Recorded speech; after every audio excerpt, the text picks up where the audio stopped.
Bonjour, nous voici réunis chez Bauerfeind Benelux pour vous montrer un film d'explication sur la mise en place et le calcul du Venoscan. Le Venoscan nous permet d'avoir un retour veineux et nous calculer le retour veineux. Pour ce faire, il faut placer le patient assis calmement sur une chaise, pieds 90 degrés.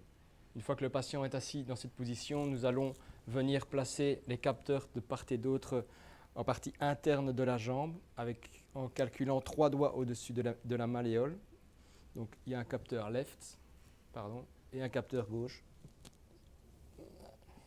capteur droit. Ça va prendre trop de temps. Pendant que vous placez les capteurs, vous pouvez donner les conseils de pratique pour que le patient puisse faire les exercices. L'exercice est assez simple. Il va devoir lever la pointe de pied 8 fois consécutives en rythme avec le bip sonore de l'ordinateur. Les talons doivent bien rester toujours en contact avec le sol. Le patient ne doit pas parler. S'il le tousse ou il se déplace, les résultats peuvent être faussés. Une fois que le patient est installé, on vient entrer dans l'ordinateur les informations référence du patient ou numéro du patient. Une fois que tout est fait, on vient allumer les 2 capteurs en poussant sur le centre le point bleu de chaque côté des capteurs. Vous devez attendre une lumière verte sur les 2 capteurs. Une fois que les capteurs sont allumés, le test peut commencer en cliquant directement sur démarrer l'analyse. Cette première phase peut prendre un peu plus de temps. Il y aura le premier calcul du retour veineux du patient en station repos. Donc, comme vous allez pouvoir le voir sur l'écran, ici nous avons une ligne verte qui donne le temps du retour veineux au repos. Cela peut prendre, comme je l'ai dit auparavant, quelques secondes. Donc dans ce moment-là, vous pouvez déjà préparer le patient à réagir aux bips sonores qui vont arriver.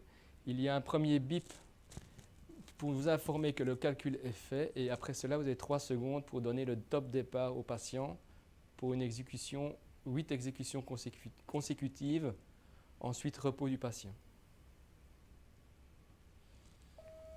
Voilà le bip. On prépare le patient. Pointe de pied, attention. Ok, on lève pointe de pied, on abaisse. On lève, on abaisse. On lève, on abaisse.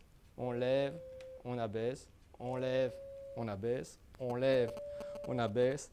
On lève, on abaisse. On lève, on abaisse. Voilà.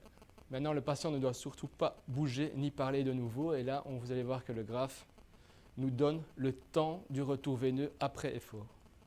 Plus ce temps est long et plus le patient est en bonne santé, plus le retour veineux est rapide et plus le patient a des problèmes veineux. Donc à la fin de cette phase d'analyse, l'ordinateur nous donnera un graphe complémentaire qu'on pourra analyser ensemble.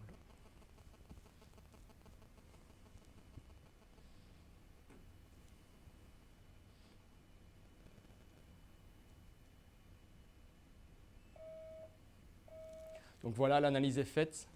L'ordinateur va nous donner l'information générale de ce patient.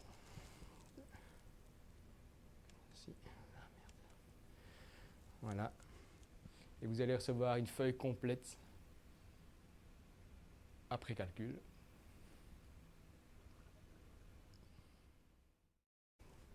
Vous sauvegardez et vous avez l'analyse de la jambe gauche, de la jambe droite.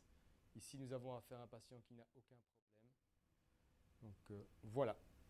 Merci de votre attention. Au revoir.